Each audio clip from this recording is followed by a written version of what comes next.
In the winter of 1821, in a remote village near the Scottish Highlands, something happened that would challenge everything the locals thought they knew about human nature and the mysteries of the mind.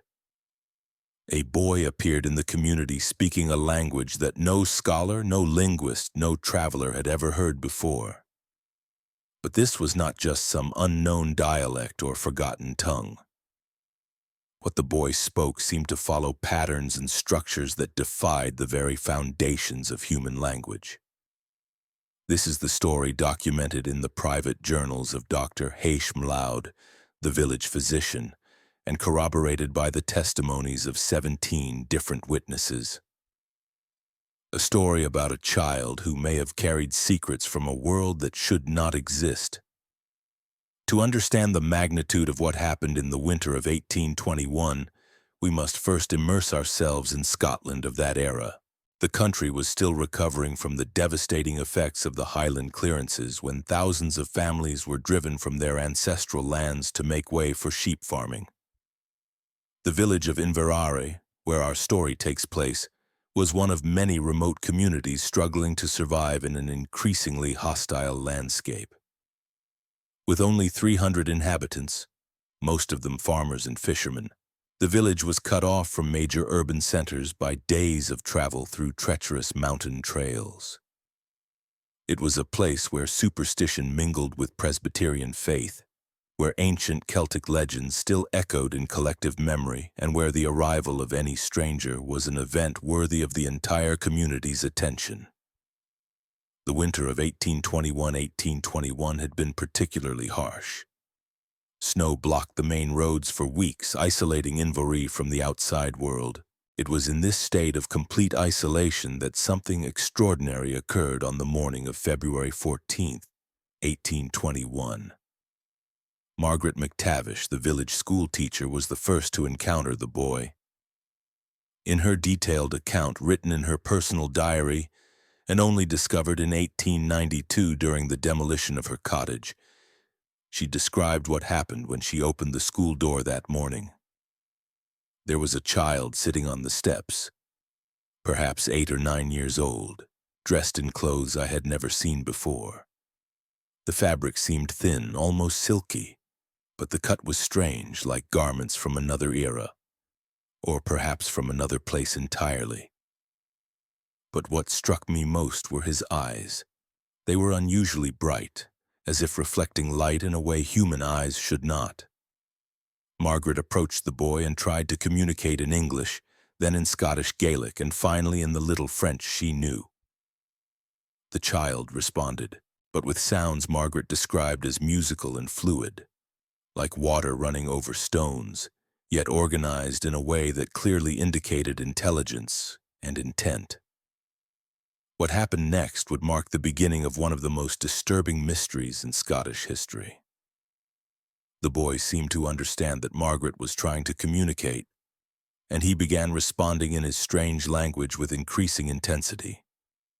But there was something in the patterns of his speech that left Margaret deeply unsettled. "It wasn't just that I couldn't understand the words," she wrote in her diary. "It was as if the very language itself was wrong. The sounds he made seemed to follow rules that human throats should not be able to produce. And yet there was an undeniable logic to it all, a complex structure that suggested profound intelligence." Margaret brought the boy inside the schoolhouse and tried to make him comfortable while she decided what to do. The child seemed grateful and docile, but continued speaking in his incomprehensible language, pointing to objects around the room and apparently trying to teach Margaret the words for them. It was then that Margaret made the first disturbing discovery about the boy's language. It seemed to have a mathematical structure. When he pointed to a book, he said something that sounded like Thylon. When he pointed to 2 books, he said Thylon Vareth. 3 books, Thylon Verth Kyle. But when he got to 4 books, instead of adding another syllable, he said something completely different. Mundara and 5 books was Mundara. Though Margaret had only a basic education, she was intelligent enough to recognize that she was observing a numerical system based on something other than the familiar decimal system of humans. The boy seemed to count in base 4, something that suggested a mind processing reality in a fundamentally different way. The news of the strange boy spread quickly through the village. By the afternoon, half of Invari had gathered at the schoolhouse to see the child who spoke the impossible language. Dr. Haish Mlaud, the village physician, was among those summoned. Mlaud was a man of science, educated at the University of Edinburgh and initially skeptical about the claims surrounding the boy. But his encounter with the child dramatically changed his perspective. In his medical journal, Mlaud wrote, "I examined the boy intending to find some physical explanation for his peculiar speech. What I discovered defied all my medical knowledge. The physical examination revealed disturbing anomalies. The boy's vocal cords, according to Mlaud, were structured in a way I had never observed in any human being. There appeared to be additional muscle fibers and cartilage formations that allowed him to produce sounds across frequency ranges that should have been impossible for a human child. But the anomalies were not limited to his vocal apparatus. Mlaud noted that the boy's skull was slightly larger than normal, with unusual bone formations in areas associated with language processing. His eyes, beyond their strange luminosity, had pupils that dilated and contracted in patterns that did not correspond to normal responses to light. Most disturbing of all, Mlaud recorded, was the boy's heartbeat. Instead of the regular 2-beat rhythm we expect in humans, his heart seemed to beat in a complex 4-beat pattern with pauses that followed a mathematical sequence I could not decipher. As word of the boy spread beyond Invermurray, scholars and curious individuals began arriving in the village. Among them was Professor Alistair Dunor, a linguist from the University of Glasgow specializing in ancient languages and dialects. Professor Dunor spent 3 weeks in the village meticulously documenting the boy's language and attempting to find connections with known linguistic families. His conclusions, published years later in a restricted academic paper, were both fascinating and terrifying. The child's language, Dunor wrote, demonstrates levels of complexity that surpass any known human language. It incorporates concepts and grammatical structures that appear designed for a mind capable of processing multiple dimensions of reality simultaneously. Dunor identified patterns in the boy's speech suggesting that his language could express concepts with no equivalent in human languages.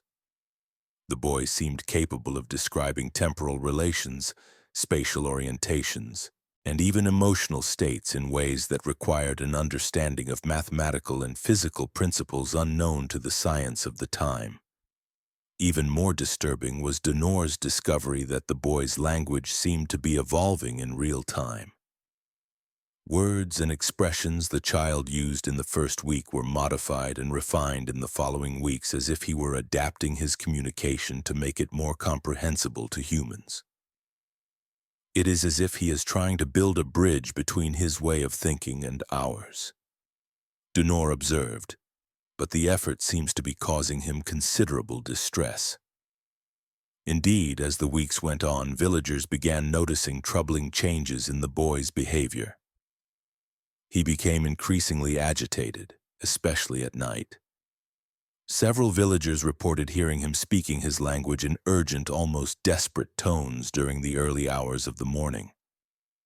Margaret McTavish, who had taken responsibility for the boy's care, described in her diary how he would spend hours gazing at the sky, pointing to constellations of stars, and speaking rapidly in his incomprehensible tongue as if trying to communicate with something far away. The situation became even more disturbing when the boy began to draw. Mary Sinclair, the village seamstress, had given the child paper and charcoal to keep him entertained. What he created left everyone who saw it in a state of deep unease. The boy's drawings were not pictures in the conventional sense. They were complex diagrams that seemed to combine mathematical formulas, astronomical charts, and symbols that resembled no known writing system. But there was an undeniable logic and precision in them that suggested profound knowledge. Dr. Malaud, who preserved several of these drawings in his medical journal, described them as windows into a mind operating on principles we cannot comprehend. One drawing in particular drew the attention of all observers. It depicted what seemed to be a map, but not of any earthly location. Geometric shapes were connected by lines that appeared to represent some kind of network or communication system. At several points on the map, the boy had drawn symbols to which he continuously pointed while speaking urgently in his language. Professor Denor attempted to decipher the symbols but concluded that they represented concepts for which no human equivalents existed. It is as if he is trying to show us the location of something or someone, but using reference points that exist outside our understanding of space and time. The mystery deepened when the boy began to display what the villagers could only describe as prophetic behavior. On March 15, 1821, the boy became extremely agitated, pointing repeatedly to the sky and speaking his language with growing urgency. He seemed to be trying to warn the villagers about something, but no one could understand what. 2 days later, an unexpected snowstorm struck the region with unusual violence. The storm lasted 3 days and was so severe that several houses in the village were damaged. But what impressed the villagers most was that the boy had somehow predicted not only the storm's arrival, but also its exact duration. Similar incidents occurred during March and April. The boy would become agitated, point to the sky or specific directions, and speak urgently in his language. Invariably, within days, something significant would happen: storms, landslides, even the arrival of unexpected visitors to the village. Dr. Malaud began documenting these incidents meticulously, trying to find a scientific explanation. But the more he observed, the more convinced he became that the boy possessed some form of knowledge or perception that transcended normal human limitations. The situation reached a critical point at the end of April 1821 when representatives of the British Crown arrived in Inverare. The delegation was led by Colonel James Worthington, a military intelligence officer who claimed to be investigating reports of unusual activities in the region. With him came Dr. Erasmus, a government physician specializing in mental anomalies, and Professor Cornelius Ashworth, described as an expert in ancient languages and lost civilizations. The arrival of these officials marked the beginning of the end of the boy's time in Inverara and the beginning of a government cover-up that would last for more than 2 centuries. The first action taken by Colonel Worthington was to restrict access to the boy. He ordered that no villager could interact with the child without official authorization and began conducting his own interrogations and examinations. The transcripts of these sessions, discovered only in 1987 in classified British government archives, reveal the true extent of the officials' concerns about the boy. In a report dated April 28, 1821, Dr. Erasmus wrote, "The subject demonstrates cognitive abilities that defy our understanding of human mental capacity. His language appears to encode information in ways that suggest access to sources of knowledge unknown to contemporary science." Professor Ashworth was even more direct in his assessment. The linguistic abilities of this child are not merely unusual, they are impossible.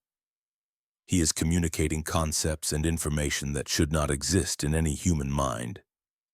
We are dealing with something that transcends normal human development. But it was Colonel Worthington who made the most disturbing observation. The boy's drawings contained detailed representations of military installations and geographic formations that are classified state secrets, information he could not have accessed by conventional means. The government officials spent 2 weeks conducting intensive examinations of the boy. During this period, villagers were forbidden from approaching the schoolhouse where the sessions were taking place. Yet several villagers reported hearing strange sounds coming from the building at night. Sounds they described as the boy's voice but distorted, as if he were speaking through water or from a great distance. Margaret McTavish, in her diary, recorded her growing concerns about the boy's treatment. They are doing something to him. I can see it in his eyes when they bring him out for brief walks. He is losing that luminous quality that made him so special. It is as if they are draining the light from his soul. On May 12, 1821, the boy disappeared. The official version, according to documents later found in government archives, declared that the child had been transferred to appropriate medical facilities for continued care and study. But the villagers who witnessed his departure told a very different story. Thomas McBride, the village blacksmith, reported seeing a covered carriage leave in Vermar before dawn on May 12th. But what he observed defied logical explanation. The boy was in the carriage, but he was not alone, McBride wrote in a statement preserved in village records. There were shadows moving around him, forms that looked human but moved in ways that were not natural. And the boy was speaking his strange language, but his voice seemed to come from everywhere at once, as if the very air were carrying his words. Other witnesses reported similar observations. The carriage seemed to move without making sound, and several villagers swore they saw lights in the sky following the vehicle as it disappeared into the mountains. This was the last time anyone in Invermore saw the boy who spoke the impossible language. But his story did not end there. In fact, what happened after his disappearance may be even more disturbing than the mystery of his origins. In the decades following the disappearance of the boy from Invermore, a series of strange events began to be documented in medical and military archives across the British Empire. Events that suggested the boy's story was far from over. The first recorded incident occurred in August 1821, just 3 months after the disappearance. Dr. William Hartwell, chief physician of the Royal Hospital of Edinburgh, reported in confidential correspondence with the War Ministry a case that had left him deeply disturbed. A patient had been admitted to the hospital after suffering a seizure during a scientific experiment at the university. During his delirium, the man had begun speaking in a language none of the doctors could identify. But what alarmed Dr. Hartwell most was that he recognized some of the speech patterns described in the classified reports about the Invermore case. The sounds produced by the patient followed the same impossible mathematical structure documented in the case of the Scottish child. Hartwell wrote, "Even more disturbing, when the patient recovered, he had no memory of having spoken that language, nor did he demonstrate any knowledge of foreign tongues." This pattern would repeat with worrying frequency in the following years. Between 1821 and 1830, at least 40 similar cases were documented in hospitals, universities, and military facilities throughout the British Isles. They always followed the same pattern. Individuals with no special linguistic knowledge suddenly began speaking the impossible language during altered states of consciousness. High fevers, seizures, or after scientific experiments involving electricity or magnetism. What made these cases even more unsettling was that many of the affected individuals seemed to be transmitting specific information. Mathematics professors at the University of Cambridge reported that delirious patients presented solutions to complex mathematical problems using the strange language. Military engineers documented cases where wounded soldiers described in the incomprehensible tongue designs for machines that would not be invented for decades. In 1825, the case came to the direct attention of the Crown when the Prince Regent himself, later King George IV, witnessed an incident during a visit to the Royal Observatory at Greenwich. According to documents discovered only in 1963 in the Royal Archives, the astronomer Royal Dr. Nathaniel Maskelyne was demonstrating a new telescope to the prince when something extraordinary occurred. During the observation of a planetary conjunction, one of the observatory assistants, a 19-year-old named Peter Thornberry, suddenly went into a trance and began speaking in the mysterious language. But this time, there was something different. Thornberry was not merely speaking the impossible language. He seemed to be responding to someone as if he were holding a conversation with an invisible presence. The Prince Regent, initially intrigued, quickly grew alarmed when he realized Thornberry was pointing to specific constellations in the sky and pronouncing sequences of sounds that followed complex mathematical patterns. It was as if the boy was receiving astronomical instructions from a source none of us could perceive, Doctor. Masculine wrote in his confidential report. And the information he was transmitting proved correct when we later verified it with our most precise calculations. This incident led to the creation of a secret royal commission to investigate the cases related to the impossible language, as official documents began to refer to the phenomenon. The Royal Commission for Linguistic Anomalies, established in 1826, was chaired by Colonel Worthington, the same officer who had investigated the original Inverray case. Over the next 15 years, the commission would document hundreds of cases and develop increasingly disturbing theories about the nature of the phenomenon. The commission's files, partially declassified only in 1995, reveal an investigation that became increasingly focused on one terrifying possibility: that the boy from Inverare had somehow infected other minds with his impossible language. Dr. Erasmus, who had examined the original boy, became the commission's chief theorist. In his reports, he developed what he called the theory of linguistic transmission. We are not dealing with an isolated phenomenon, Dr. Erasmus wrote in 1828. The evidence suggests that the language observed in the original subject possesses properties that allow it to replicate through susceptible human minds. It is as if it were a kind of linguistic seed that can germinate under specific conditions. Erasmus' theory was supported by disturbing patterns in the collected data. Most cases occurred in individuals exposed to altered states of consciousness, high fever, scientific experiments, or mystical experiences. But more significantly, many of those affected reported vivid dreams in the days before their episodes. Dreams that always involved a child speaking in a strange language. Margaret Sinclair, the wife of an Oxford professor who experienced an episode in 1829, described in a letter to her sister, "For 3 nights before the incident, I dreamed of a strangely appearing boy. He was trying to teach me words in a language I had never heard, but which I somehow perfectly understood in the dreams. When I awoke speaking that language, I immediately recognized the words the boy had taught me." In 1831, the commission made a discovery that would completely change its understanding of the case. The boy from Invermare was still alive. The discovery came through an unexpected source. James Morrison, a former soldier who had served as a guard in a secret military facility in northern England, approached the authorities with an extraordinary story.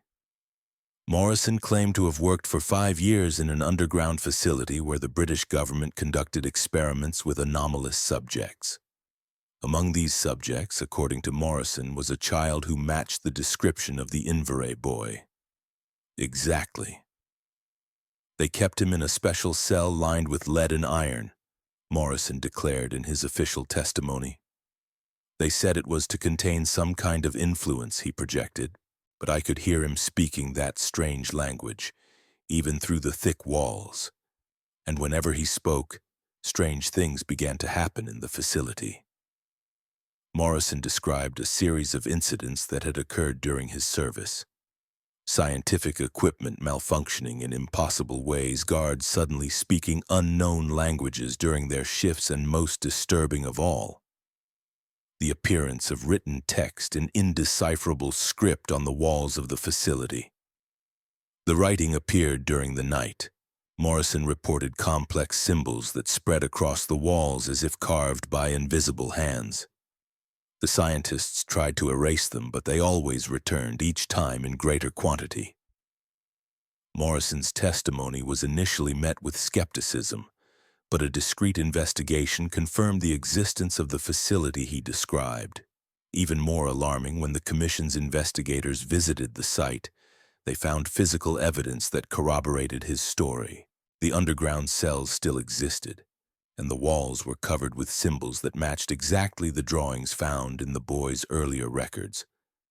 But the facility had been abandoned, and there were no signs of the boy or any other anomalous subject. Morrison claimed the facility had been hastily evacuated in 1830 after an incident he refused to describe in detail.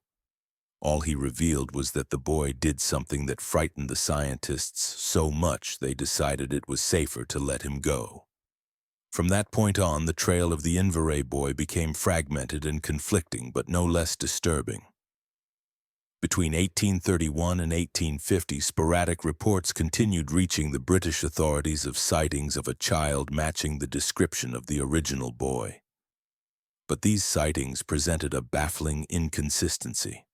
The child did not seem to have aged. In 1835, a merchant in Dublin reported encountering the boy in a tavern, speaking with sailors in a language that made the glasses vibrate on the tables. In 1841, a physician in Bristol documented treating an injured child who spoke the impossible language, but the child disappeared from the hospital overnight, leaving only strange symbols carved into the walls of his room. The most well-documented case occurred in 1847 during the Great Irish Famine. Father Michael O'Sullivan, working with starving refugees at the port of Liverpool, reported an extraordinary encounter in a letter to the local bishop. A child appeared among the refugees, but he was unlike any of the others. His clothes were clean and he seemed well fed despite the devastating famine. When I tried to speak to him, he responded in a language I immediately recognized from the accounts I had heard. It was the language of the Inverray boy. What made this sighting particularly significant was that Father O'Sullivan was a scholar of ancient languages and managed to document several hours of conversation with the child.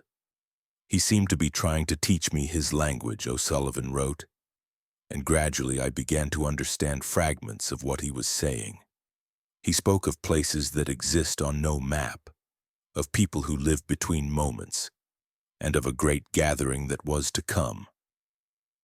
Even more disturbing, O'Sullivan reported that the child seemed to know intimate details about his personal life, childhood memories, secret fears, even thoughts he had never shared with anyone. It was as if he could read not just my thoughts, but the entire history of my soul, he wrote. And when he left, I was left with the terrible feeling that I had been marked in some way, chosen for a purpose I cannot comprehend. Father O'Sullivan died 3 years later under circumstances his colleagues described as mysterious. His body was found in his cell with no signs of violence or illness, but with an expression of absolute terror on his face. On the walls around him, written in handwriting not his own, hundreds of symbols in the boy's impossible script were found. In 1851, exactly 30 years after the boy's first appearance in Inverray, the sightings abruptly ceased. For decades, no new cases were reported to the authorities. But this did not mean the mystery had ended, only that it had evolved into something even more disturbing. From the 1860s onward, a new pattern began to emerge in official reports. Instead of direct sightings of the boy, the authorities began receiving reports of anomalous linguistic influences in places where revolutionary scientific discoveries were occurring. Charles Darwin, during his final work on the origin of species, reported in private correspondence with his cousin that he had begun dreaming in a language of numbers and patterns that gave him insights into evolution and natural selection. Gregor Mendel, the Austrian monk whose pea plant experiments established the laws of heredity, confessed in letters to colleagues that his most important discoveries came from dreams where a child taught him the grammar of life in a language made of patterns and probabilities. The pattern was always the same. Scientists at the forefront of human discovery reported influences from an impossible language that dramatically accelerated their understanding of nature's mysteries. In 1876, the Royal Commission for Linguistic Anomalies was officially dissolved, but its files revealed that the decision was motivated not by resolution of the case but by fear of its implications. The Commission's final report, signed by Colonel Worthington himself shortly before his death, contained a terrifying assessment. We have reached the inevitable conclusion that the subject known as the Boy of Inverary is not and never was entirely human. His language is not merely a system of communication but a form of technology that can influence and accelerate human cognitive development. Even more alarming, the evidence suggests that this influence is spreading. Every mind touched by this language becomes a new vector of transmission, spreading patterns of thought that may be fundamentally altering the trajectory of human development. We recommend that all files related to this case be classified indefinitely. Humanity may not be prepared to truly understand what we have encountered. In the 20th century, as science advanced at an accelerating pace, attentive researchers began identifying patterns suggesting that the influence of the Inverary boy had never truly ceased. Dr. Elena Kinos, a science historian at the University of Cambridge, spent 20 years studying the declassified case files. In her research, published discreetly in 1987, she identified disturbing statistical correlations. When we map the locations of historical sightings of the boy against the sites of major scientific discoveries in the following centuries, we find a correlation far beyond coincidence, Kinos wrote. Places where the boy was seen became centers of scientific innovation within a generation. Even more disturbing, Kinos documented that many of the most influential scientists of the 19th and 20th centuries reported in private writings dreams or experiences involving an impossible language that influenced their work. Tesla spoke of electric whispers in a language of numbers that guided his inventions. Einstein described periods of inspiration where the equations of relativity revealed themselves in a language of the cosmos that transcended human words. Even Watson and Crick, discoverers of the structure of DNA, alluded in personal correspondence to insights that came from a source they could not rationally explain. What becomes clear, Kinos concluded, is that the language of the Invar boy may have been secretly accelerating human scientific progress for more than a century.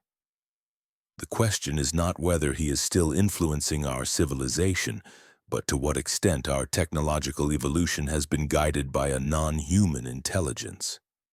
Today, in the 21st century, the case of the boy from Inverary remains one of the most well-documented and least understood mysteries in British history. Theories abound about his true nature. Some researchers suggest he was a time traveler, bringing knowledge of the future encoded in a language our minds could only subconsciously process. Others propose that he was an extraterrestrial contact using a form of communication based on universal mathematical principles. The most disturbing theory advanced by a small group of linguists and theoretical physicists suggests that the boy represented an evolved form of human consciousness, a glimpse of what our species may become if we transcend the limitations of linear language. What we know for certain is this. In 1821, a child appeared in a remote Scottish village speaking a language that defied comprehension. His presence triggered a chain of events that may have secretly shaped the course of human civilization for the past 2 centuries. And if the patterns identified by researchers are correct, his influence continues today, whispering in the minds of scientists and inventors, accelerating our evolution toward a future that may have been planned more than 200 years ago by an intelligence we still cannot comprehend. The impossible language may have become the invisible force behind modern human progress. And perhaps, just perhaps, that was the plan all along. If this story of linguistic mystery and secret evolution has touched something deep within you, subscribe to our channel for more stories from humanity's forgotten archives. Tap the notification bell because we never know when the next mystery might literally rewrite our understanding of human history. Until next time, remember, some discoveries change everything we thought we knew about.